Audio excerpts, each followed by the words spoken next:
I'd like to call upon stage both the person who is going to introduce and be in conversation with Muhammad Hanif, that is Bina Shah, and the author himself, Muhammad Hanif, who is right now very, very busy signing a lot of books, even before he started. And there will be, of course, a book signing after it is all over, so we'd like you to stay on for that. But before we start, I'd just like to tell you a few words about Bina Shah. She's, of course, very, very well known in Karachi as a journalist, and she's also a fiction writer. She's taught writing at the university level. She's the author of 2 short story collections, Animal Medicine and Blessings, and 4 novels, Where They Dream in Blue, The 786 Cyber Cafe, Slum Child, which I saw just flying off the shelves right now, and A Season for Martyrs. Her work has been translated into Urdu, Spanish, and Italian. She has written extensively for international and Pakistani newspapers, including The Independent, the International Herald Tribune, Dawn, Libas, The Friday Times, and at Chalk and Granta magazines. And of course, she's going to be telling you all about Muhammad Hanif, but for myself, I'd like to say that I'm quite amazed at the 2 very different novels that he has produced, Exploding Mangoes being so totally different from Our Lady of Alice Bhatti, and we look forward to Miracle Man. So here's to lots of miracles happening this afternoon. Thank you so much, Ritu, for that very generous introduction. And now it's my turn to say hello to all of you. Can you hear me? Do I need to be all the way down here, or can I stay up here? Lower? You know, I'm getting kind of old. This is going to give me a background. I'll put it in my lap. This is just ridiculous. Okay. All right, we'll do the best we can. If you can't hear me, wave frantically, and I'll try to shout. I'm sitting next to a man who is probably considered the rock star of Pakistani literature right now, Muhammad Hanif. I'll read you his bio in the official program. Actually, this is the participants' profiles.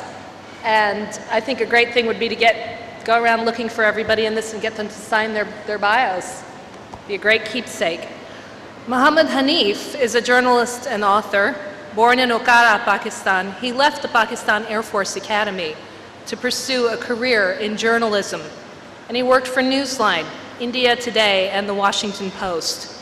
He's written plays for the stage and the screen, including a critically acclaimed BBC drama and the screenplay for the feature film, The Long Night. His novel, A Case of Exploding Mangoes, was longlisted for the 2008 Man Booker Prize and shortlisted for the 2008 Guardian First Book Award.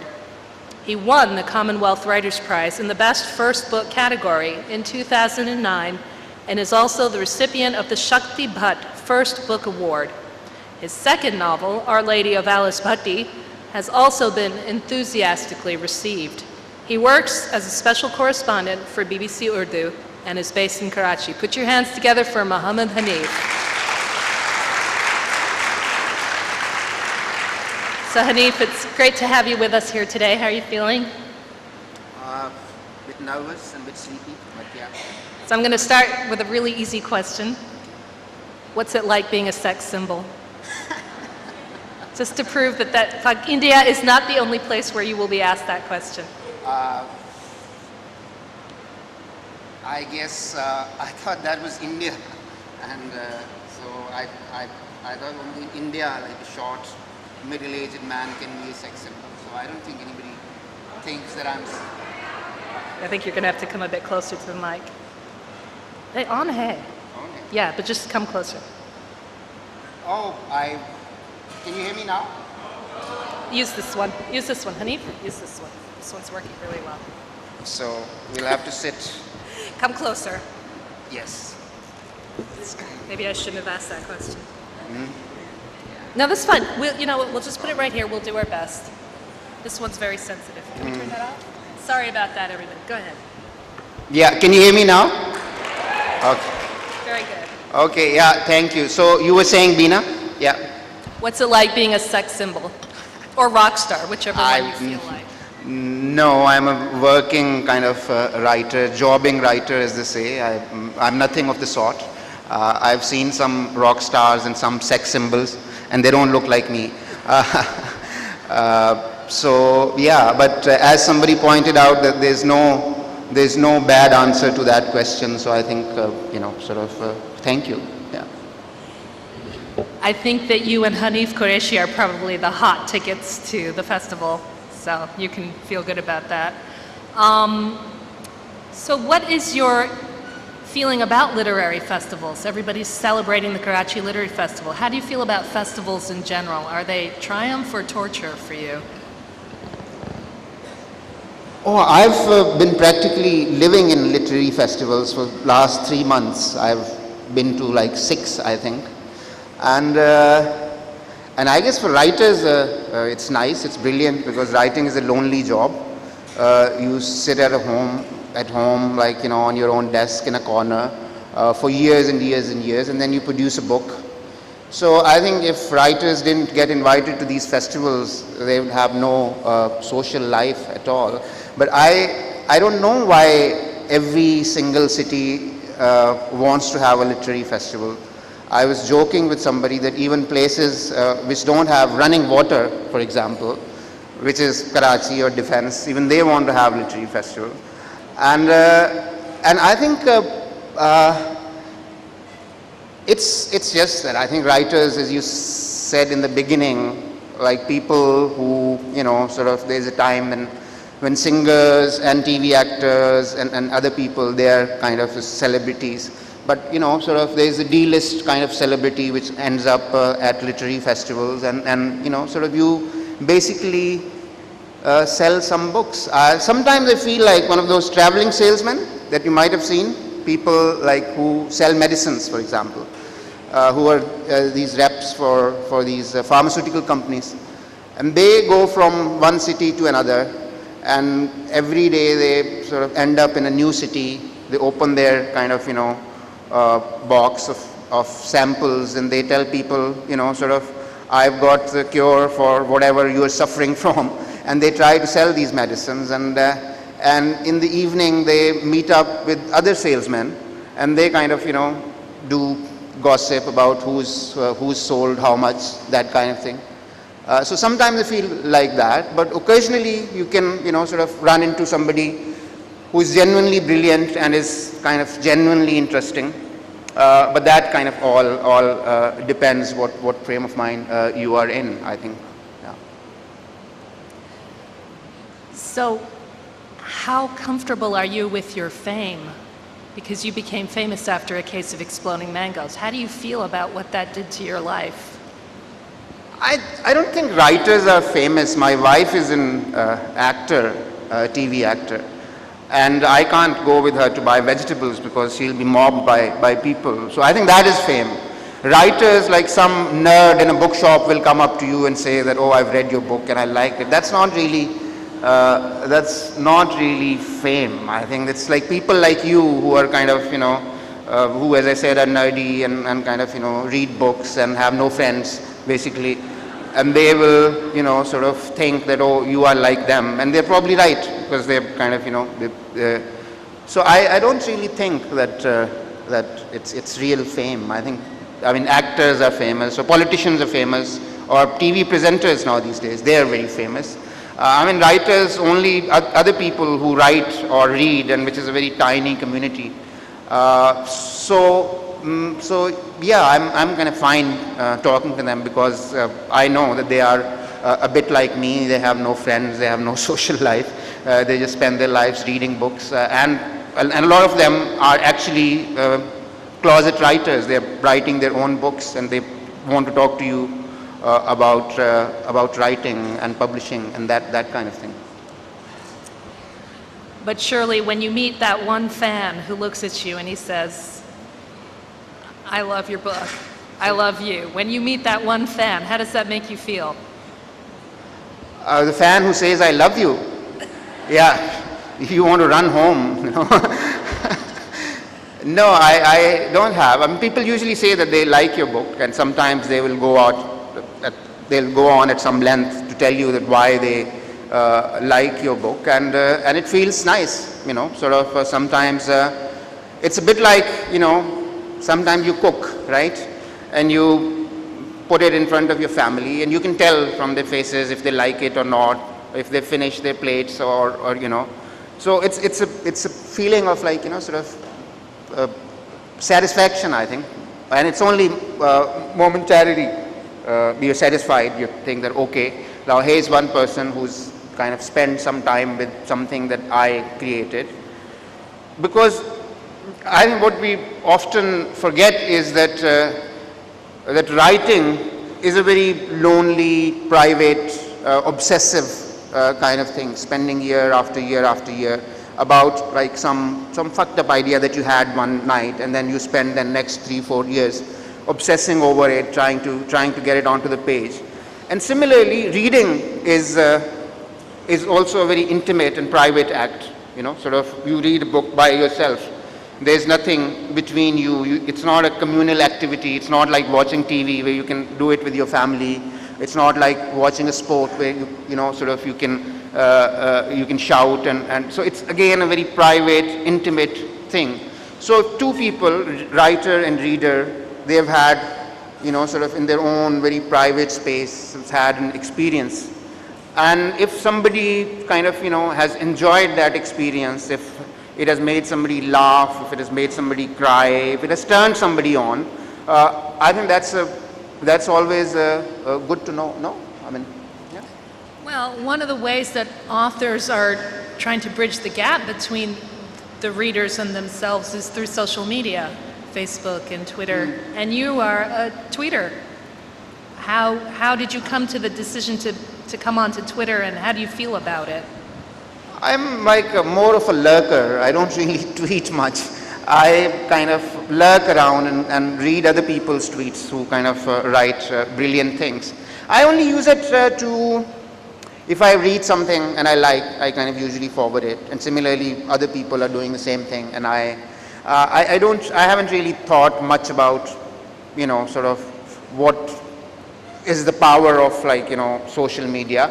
It's really useful that if you have written something and you want other people to know that here's something that I've written, or here's something that a friend has written, which is really good, you should read it. I think that way it is quite useful. It is quite addictive as well. I just read yesterday somewhere that it's easier to kind of, you know, quit having sex than it is to quit Twitter. So I don't know, it can be complete waste of time, you know, sort of tweeting, not having sex. So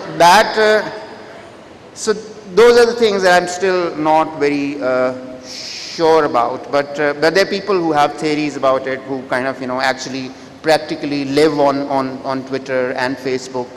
And I do go quite often, and there are people who are kind of doing very useful things.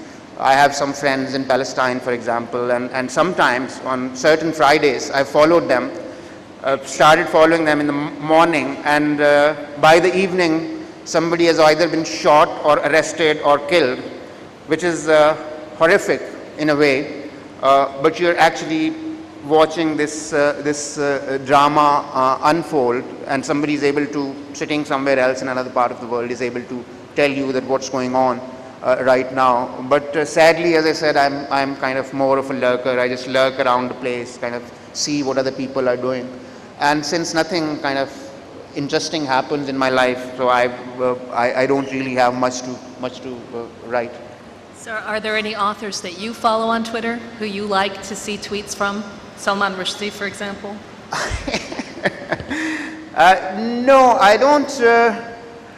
I follow journalists for some very hopeless reason. I follow mostly either journalists or activists. I think because, it's kind of, you just keep finding out what's happening in Karachi or Ramallah or the places that you are interested in. But I don't follow a lot of people. I still don't know, if you follow, like, for example, 100 people, then how can you ever get anything done? I follow about only 1.5, 2 dozen people, and I still find it difficult to kind of, keep up. So no, they're not kind of, there are no writers that I follow as such. So it seems that this medium appeals to the journalist in you more, perhaps, than the novelist in you. Yeah, probably, yeah. So going back to the topic of literary festivals, were you at Jaipur this year? Yes, I was. Would you like to tell us a little bit about how that was for you? How has India received Alice Bhatti? Oh, it's got some really lovely reviews, and I signed quite a few books. Jaipur was this year because of the Salman Rushdie controversy. There was a lot of security, so I felt at home, completely. It was like being in Karachi. And it was a literary festival where nobody was talking about literature, but everybody was talking about other stuff. So that was kind of, it's always nice to feel home, like in a different country. But it's also I think, there are too many people, and writers shouldn't complain that why are there so many people, especially if they are there to listen to you or talk to you. But it was a bit overwhelming. I did a session on Punjabi poetry. I participated in a session in Punjabi poetry, and I read some Punjabi poetry from friends and poets that I like, and lots of people in the audience who I assumed were my Punjabi brothers and sisters, they cried. And then Deepak Chopra, who is this famous pop, psychologist guru, he did a session and people cried there too. So I have no idea what is the connection or what is it that we have in common, but yeah. So Punjabis and Deepak Chopra fans, they kind of, have something going there. I didn't really understand what it was. I think Salman Rushdie cried too, even though he wasn't there. Something about that festival and the water. I don't really know. There was an election, right? And there was a festival. So obviously these festivals, like this festival, they happen in a bubble. Like, we're sitting in this Carlton hotel. We don't really know what's going on in Paposh Nagar, and we don't care, basically. So Jaipur also happens in a bubble. So sometimes when reality kind of comes crashing in, I think it's very exciting. I was kind of ready that some of these people are going to be arrested, and there are going to be police raids, and I was actually quite looking forward to it. But nothing of the sort happened. Some people packed up and left, and everybody else kept partying, and journalists kept shoving the microphone in your face and kept asking you, so what do you think about Salman Rushdie not coming here? So yeah, that was my kind of...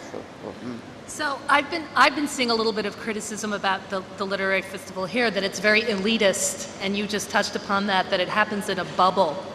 Mm-hmm. Do you agree with that assessment, that literary festivals are elitist structures? I mean, I think reading books and writing books has always been a bit of an elitist activity. Like, it didn't kind of happen yesterday. I'm sure Ghalib was accused of being an elitist, like, sitting in his home and writing all those ghazals when the world was falling apart. He wasn't really out kind of, fighting a war of liberation. He was just sitting home and drinking his wine and writing poetry. So I think there has always been that aspect to it. And if you're talking about Pakistan in particular, I mean, we live in a country where half the population can't read in any language. I mean, not Urdu, not Sindhi, not... and then there are others who can read, but they probably can't afford to buy books. And then there are people who can read and can afford to buy books, but they would rather go to a lawn exhibition, for example, or the Agri Expo, which is happening in Karachi right now, which is very useful. So they've got other interests. So I think reading in any culture is a minority interest. You can call it elitist. And I think it's kind of sad that only a certain class of people can read books or are interested in reading books. But I don't think it's very different from any other culture. I don't think it's very different from India or even Britain. I don't think everybody kind of reads literature. Most people just read newspapers, or watch TV, which is sort of the cultural activity that all over the world is most popular. So I don't really think why would anybody state the obvious that that book festivals or literary festivals are an elitist activity, as my son kind of always keeps reminding me that you have a sort of firm grasp of the obvious. So this seems like one of those obvious statements. Of course, it's an elitist activity. Yeah? I mean, I make living kind of, sort of providing light entertainment to the elite. I mean, that's the fact of it, no? I think that your books are more than light entertainment, and they've been taken by many people as quite an insightful analysis about what is going on in Pakistan yesterday, today. So with that in mind, let's talk specifically about your newest book, Our Lady of Alice Bhatti. And I'm just going to read a very quick synopsis of the book, and then perhaps you could read something from the book itself for us. You haven't got, we'll borrow a copy. Who's got a copy for Mohammed Hanif to read from? Center stage. We have a mic issue, I'm afraid that, and we're right in the middle with the aisles.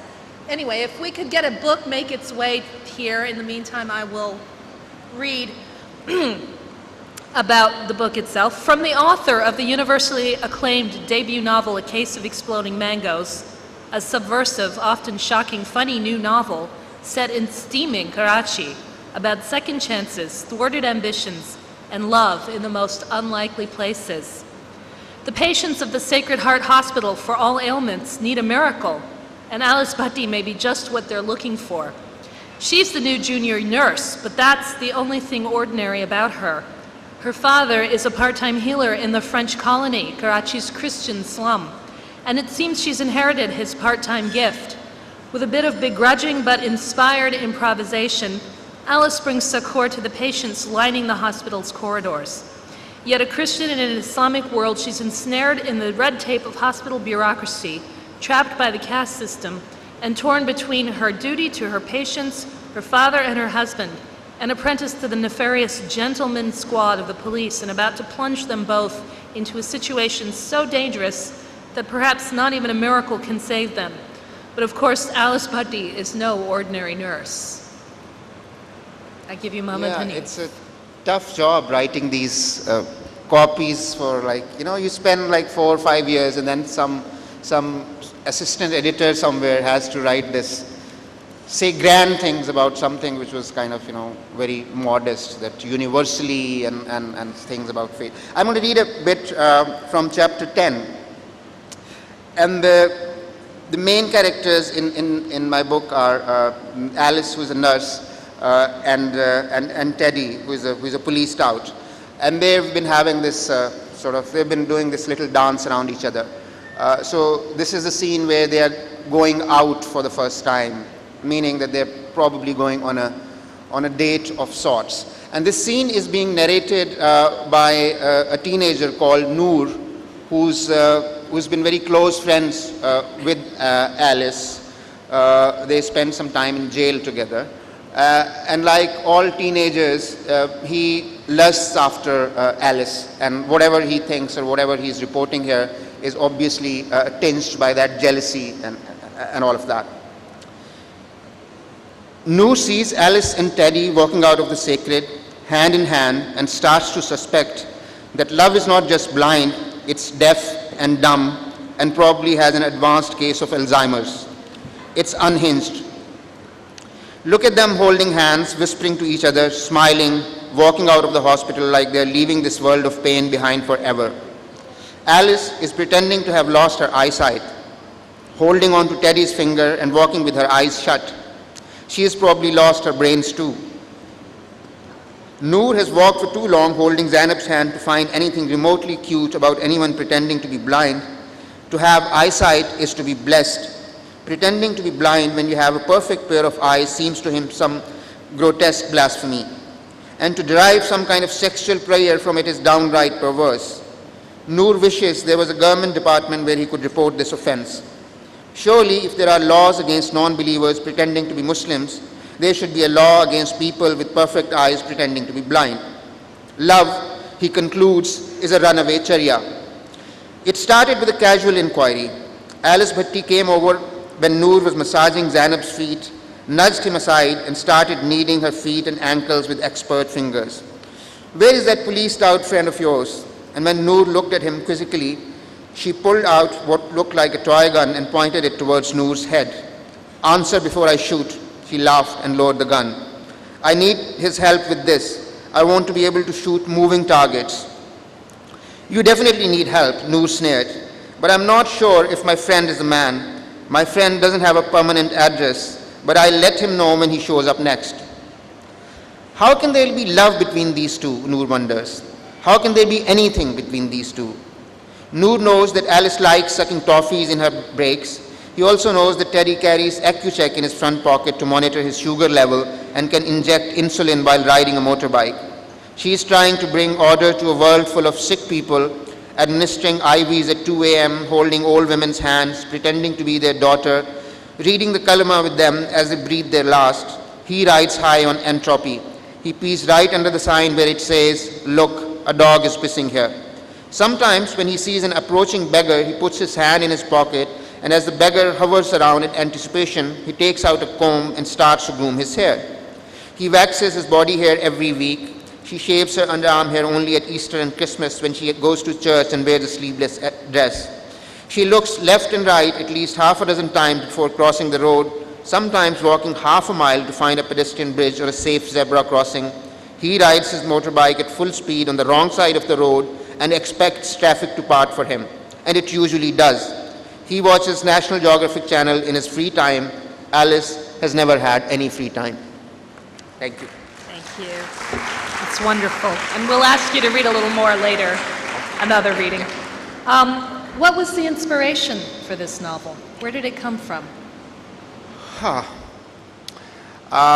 This is like one of those questions that you always get asked, and you always have to make up an answer. And I come up with a different one every time. But since I think I've run out of answers, so I'll recycle some of the old answers that I've given. A few reasons. You write one book, and then somebody pays you to write another book, and you spend that money. So obviously you have to write a book. So that's inspiration number one.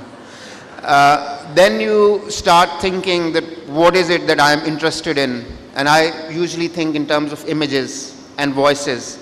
I don't really think in terms of plots and stories. So I start with an image, and I had this image of a nurse from my younger days who looked after my mother when she was not very well. So I'd spent a lot of time in a hospital. So I was just obsessing about that time, that what happened there, who was this nurse, sort of. And obviously I had no clue, because all of that had happened 20 years ago. I'd only seen that nurse a couple of times. Were you in love with her? I was a teenager then, and that's a very silly question to ask a teenager whether he's in love with a woman or not. He's in love with every single woman that he sees. And I was, so I probably was, but I don't remember. I'm sure I must have had dreams about her. But that was 20 years ago. So I was thinking about that period and about her, and then I started to think who she was. I gave her a name, and I was calling her something else, and she wasn't doing anything, she was just sitting in that room, just being bored with herself. And that you can't really write a novel about a bored nurse, because, nothing will happen. So I gave her another name. I started calling her Alice Bhatti, and then suddenly it seemed that she started talking to me. She started doing stuff. I started to discover other stuff about her. So we were talking about what? Inspiration. Yeah, so when you start, so your obsession actually becomes your inspiration, that you're thinking about a character day after day, month after month after month. You're scribbling little things, and suddenly, sort of another character kind of crops up in your head, and you have no idea that how they are connected.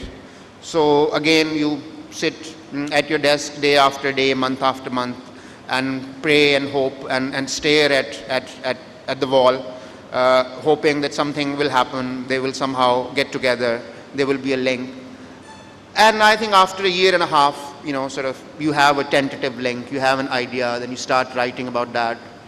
And so that goes on for years and years and years. It's very, sort of silly, chaotic process. After you finished it, you still don't know why you did what you did. Because it had to be, I guess, done.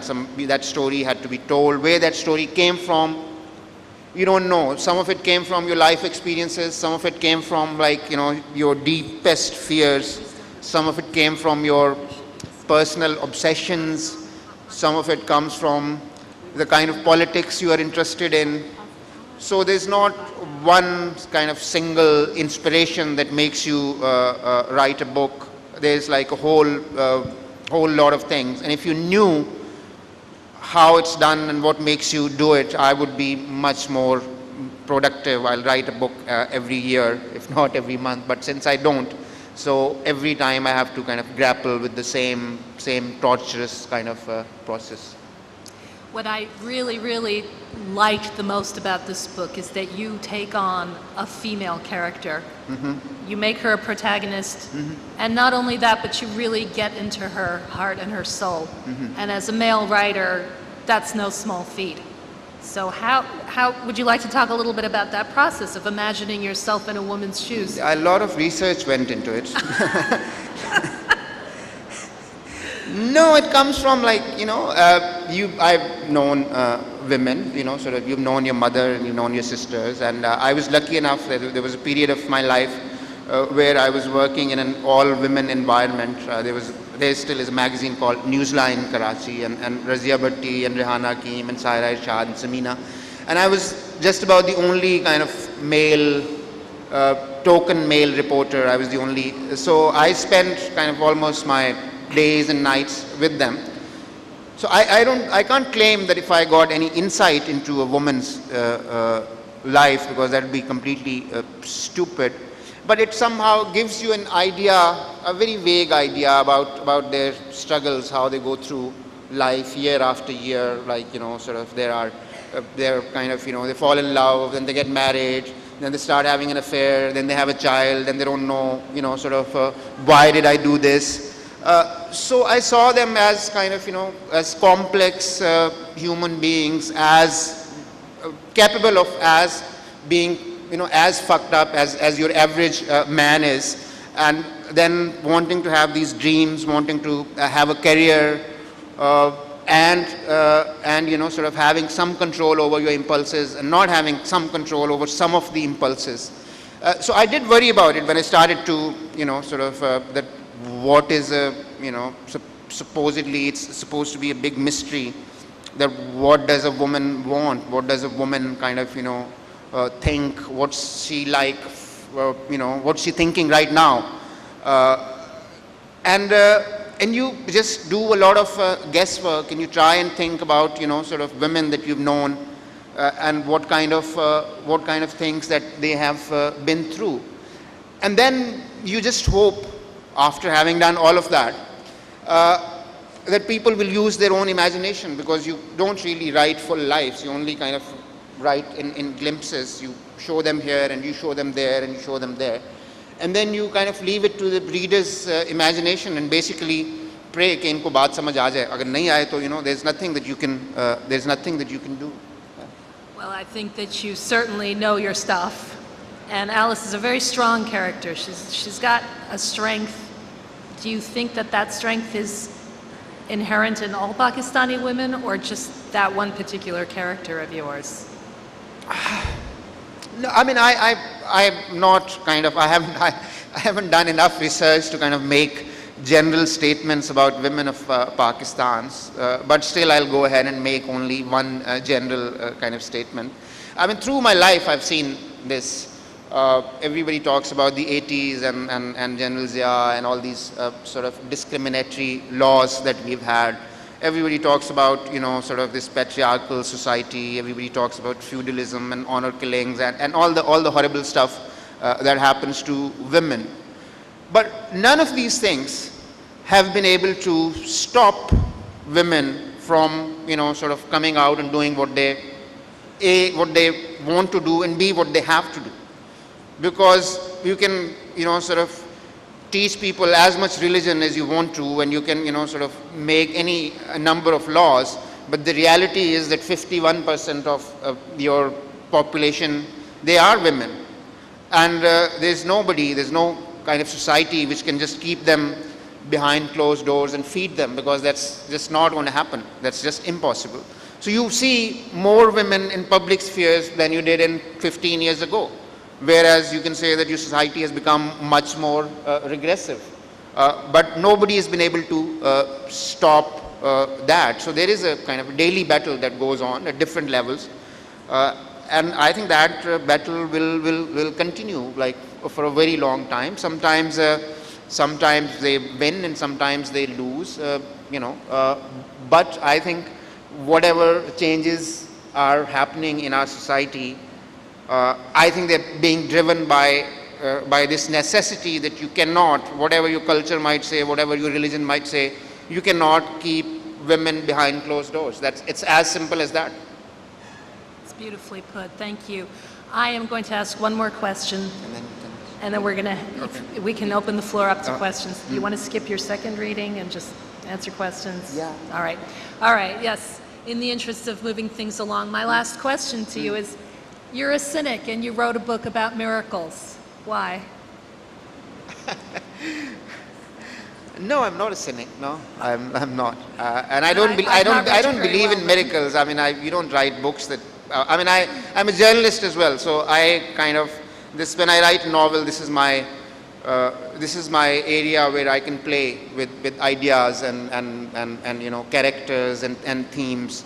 I do journalism, and that's where I kind of try and do what I believe in. I don't necessarily have to write novels that I believe in. Novels are mostly about doubts and about things that you don't know, and things that you're still trying to figure out, and things probably that you will never know. So writing a novel is, for me, is about that. Whereas I try and do whatever, sort of a little bit I do in journalism, what I believe in, what kind of, my kind of, concerns are on day-to-day basis. But still, you're engaged with faith in every way in this book, not only the faith of the characters, but the faith of people to go on living and working and surviving and fighting. Do you have that kind of faith in this country? Do you think this country will benefit? I think you should ask Imran Khan that kind of question. I don't think I'm qualified. I like everybody. I kind of, some days are good and I have a bit of faith, and the other days are quite bad, and I think everything is shit. So I don't really have anything to say. All right.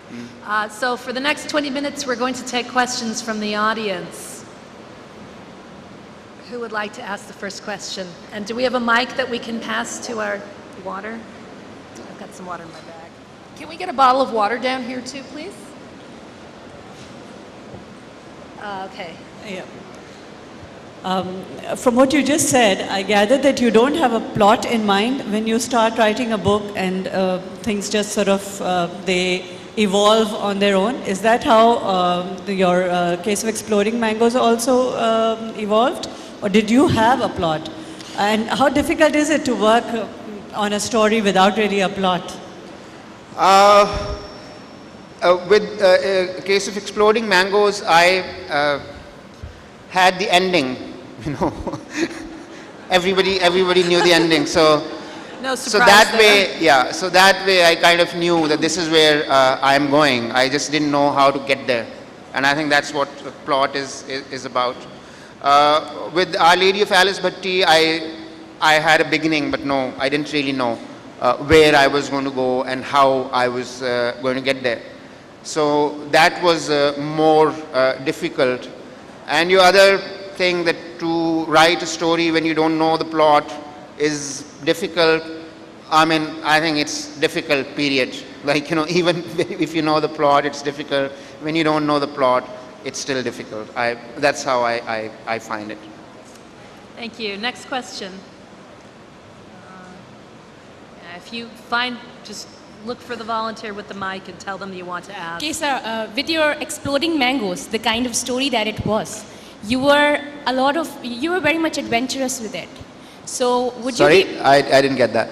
it was, you actually, the story that you did, the Exploding Mangoes, you were kind of adventurous with that. You went to lengths to explain your story. So would you be doing something like that later in? With the So kind you're of- saying that I was being adventurous? Yes, I guess you are. Oh, thank you. That Or sounds maybe like a compliment. imaginative, maybe imaginative at lengths, considering that you're living in a country like Pakistan. It's very hard to hear you. I'm Yeah, sorry. I- The air conditioning is blasting in our ears. What is your question exactly? It is that you were very much imaginative with Exploding Mangoes Yes. at lengths. Yes. So, like you said, I read somewhere that you like to scribble a lot. That I So, like to scribble. Scribble a lot. Yes. You said you like to scribble a lot. Yes. So would you be presenting? Would you be coming up with something that as adventurous as Exploding Mangoes somewhere later? I mean, I think it's something to do with adventures and scribbling, right? So, so you can see, like, where it's going, that if your adventure is scribbling, how adventurous can you be? But you're right, it is an adventure of the mind. You're just sitting, as I said, in a corner, sort of dreaming up this world that doesn't exist. You're kind of, making things explode, barging into people's bedrooms, kind of making them take their clothes off, making them love each other, hate each other. So it is like, sort of a kind of adventure, I think. It's just safe that because you're just sitting on your desk and nothing bad is going to happen to you or unless you want it to happen to one of your characters. Yeah, yeah. Yeah, it's a bit sick. I know what you're trying to say. Yes. Yeah, the whole thing is a bit sick, yeah. Thank you. Next question. I've been, I really liked your books a lot, and I read them probably in one go, both of your books. And your first novel inspired me to write or start writing a novel. So I just want to know, what is the process of your writing? How do you conduct research, for instance, writing so much in detail about a hospital or writing about the President House or so many biological details of General Ziaul Haq? How do you manage this? And I also want to know, how many drafts do you write before sending the script to the editor? Sorry, my first part, I think you're saying that what is the process of writing? Yeah. Yeah. And the second part is what? How many drafts do you How many drafts? Drafts do you write? Oh, millions of them. Really? Like, yeah, Okay. I mean, yeah, So I don't can know. you tell 20, a little- 18, 20 sometimes, yeah. I see. And when you finish your first draft, do you find it useless, or do you think that it's not going to work? Absolutely, I think it's rubbish. So I mean, it would be that's great if you kind of a little bit share with us. As an aspiring writer, I'd like to know. sorry, I missed that. Well, let's let him talk about generally his Okay. process All right, of right. writing. No, what was the last bit that sounded couldn't interesting? hear it No, either. no. I said that it will be great if you share with us the process of your, editing these drafts and the motivation to keep till the end. Yeah, I think motivation is very important, and it sort of goes beyond motivation. I think you have to be a bit obsessed. It's quite a hopeless kind of process because, as I said, we have to live with it for years and years and years. So you have to be slightly obsessed. It's not about inspiration. I think it goes kind of beyond that. You have to be completely hopeless about it. If there are other things that you can do better or that you're more interested in, then obviously you're going to get bored with it. Even when you're not interested in anything else, you are still going to get bored with it. There will come a time, like, every few weeks, when you will have doubts that this makes no sense. Why am I writing about this person? Why is this paragraph so bad? Why is this, who would read it? Why should anybody care what my characters are doing and what's happening to them? So there is no easy answer to that. Research can only help you to a certain extent, It's usually a way of, sort of delaying things, doing actual writing. I mean, some of the best research that I have done is to sit in a corner and stare at a blank wall, like, for hours and hours and hours. And that is the most difficult thing to do because there's TV, there's internet, there's like the fridge. There are too many distractions. As somebody very famously said, and I sort of repeat it all the time to myself as well, that the art of writing a novel is basically the art of keeping your ass on the chair, because that's all it takes, and that has to happen year after year after year. Yeah. Thank you for that. Actually, I'd like to get the mic moving to a different part of the room. We've had quite a few. All right, last question from this side, and make it quick, and then we're going to bring the mic around this way. So, Uncle, what did you find in Hassan Dars? Sorry? What did you find in Hassan Dars? Sorry, what about him? What did you found in Hassan Dars? Oh, love, poetry, friendship, passion. We're talking about a friend of mine who was at KLF last year. He was one of the most original poets that I've seen in my lifetime, and definitely the finest Sindhi poet, and he died in a tragic accident. So yeah, he was a very, very, very good friend, and I think he was an inspiration to a lot of friends of mine who write, because we met him like when he was 21 or 22. And when you're introduced to people for the first time, you ask, what do you do? Aap kya karte hain? Maine kaha, shair hoon. And then for next 20 years, he didn't do anything. He only wrote poetry, and some of the most beautiful poetry that I've ever read. So yeah, that was my connection with him. Before you ask your question, if you'd like to see more of Muhammad Hanif, tomorrow he has a session at 2 p.m. titled Pakistani Zabanon Ka Adab, Pakistani Languages, and he'll be curating the session with Amar Sindhu, Ahmed Fuad, and Nukhba Langa. So, yeah, hopefully there'll be some lovely new poetry from Sindhi poetry, Saraiki poetry, and Pashto poetry as well. You know, yeah. okay, go ahead. In a case of exploding mangoes, I've understood. I think that I got to understand the idea and the working of ISI through your novel. So your readers take you very seriously. I'm interested in knowing whether they have taken you seriously sometime or not, because fiction is rooted in reality. So are you saying that if ISI have taken me seriously? yeah, because I really took you seriously No, when you I'm were... glad. No. Okay. No, but one of the former ISI. Sorry, I'm interrupting. Her One of- question, her question very innocently to me was, and I made her make the question was, कि मुझे ये बताएं कभी इन पे कोई मतलब ISI ने कोई रिएक्शन नहीं दिखाया है, इतना बोल्डली ये लिख चुके हैं अपनी नॉवेलों में ISI के खिलाफ, तो आपकी कोई पिटाई हुई है, कोई गली में पकड़े गए हैं, थ्रेट आई है, Okay. वो हमें बताएं आप. I think let's... Why are you giving people ideas, Let's man? try not to get him in मैंने आपका trouble. क्या बिगाड़ा है? Why don't you go and answer the first girl's question? Yeah, no, I haven't had. They do get upset when you go on Geo, for example, and say something about Balochistan. That's what gets their goat, not making jokes about dead generals. That's kind of, that they can deal with. They have a sense of humor. But one of the former ISI directors who had read my book sort of met me once and sort of, took me in a corner and said, "Okay, my son, you've written a brilliant book. Now tell me who told you all of this." And I was a bit freaked out. This man kind of, practically ran this country and he thinks that this is true. So I have no idea what kind of, what goes on there. And I need to thank you for something. After that incident of May, when all that Osama bin Laden episode, as a Pakistani, I was really depressed. But the solace finally came to me when I listened to one of your reports that you, as a correspondent of BBC Radio 4, I just listened to from our own correspondent. And you really portrayed what I wanted to say as a Pakistani. That was a true depiction of what Pakistanis think. Thank you. Thank you.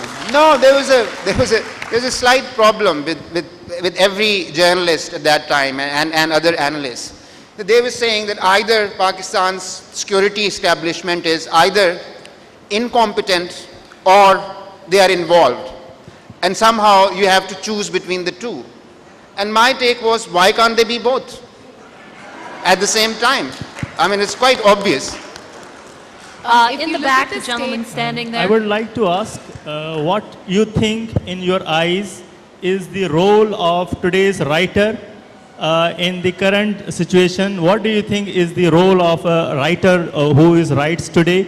How he can communicate to the, because in Pakistan, I think what we miss is that writers do not address directly the society. Pakistan is a declining society.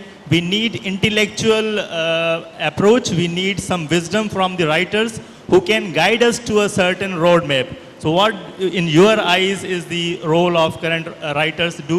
Are they addressing to the people?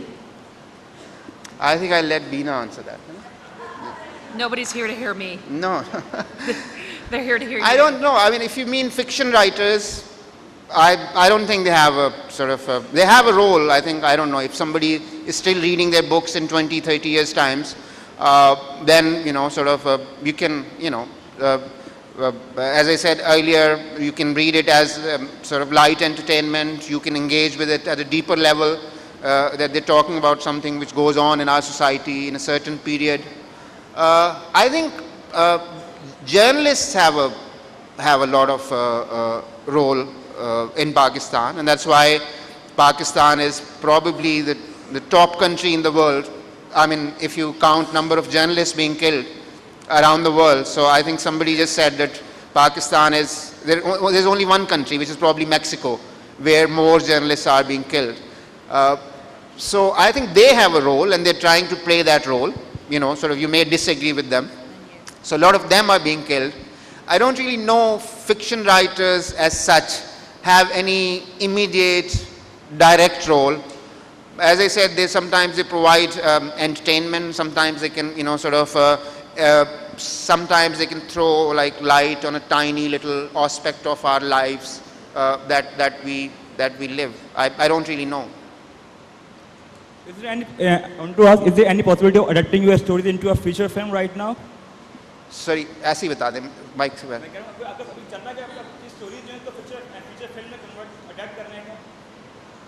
Are there any plans to adapt your Oh, book there into a are movie? lots of plans, but if you know anything about movie industry, it's mostly about plans that never kind of, you know, materialize. Yeah, so I mean, movies, as you know, are kind of a huge industry business. Lots of people kind of get involved. Lots of, sorry? I want somebody to pay me lots of money, and then, you know, and make a great movie out of it. Yeah. Okay. Hello. From the young man over there. And then you are going to be the last question. We'll give you the last question. Thank you very much. Okay, this is for Exploding Mangoes. Did you interview anyone from General Zia's family, and did you run into trouble? No, with, no. Why would I do that? No, I didn't. To research the book, you mean? Yeah. No, that would be really cruel. No. No, I didn't. I did nothing of the sort. No, and I don't kind of think that one should and no one go around talking to dead people's families so that I can make fun of them. No, I mean, I think that's immoral. Did they come looking for you after the book was published? No, I don't think he's one of those sad figures that even his own family doesn't care about him much. But his son did send me a message once, Mr. Ijaz al-Haq, that he said that I haven't read the book, but my wife has. So which is very typical kind of man's thing to do, get your wife to do your reading for you. And then whatever she told him, that based on that, he sent me this message कि मैं देखता अगर मेरे वालिद जिंदा होते तो तुम ये कैसे किताब लिखते. I was like, you know, of course, मैं नहीं लिखता because it is. All right. Last question right over here. Okay, mine's the last question. I read your Case of Exploding Mangoes, and I have also read Alice Patti. Mm-hmm. The case of the Exploding Mangoes was so close to truth.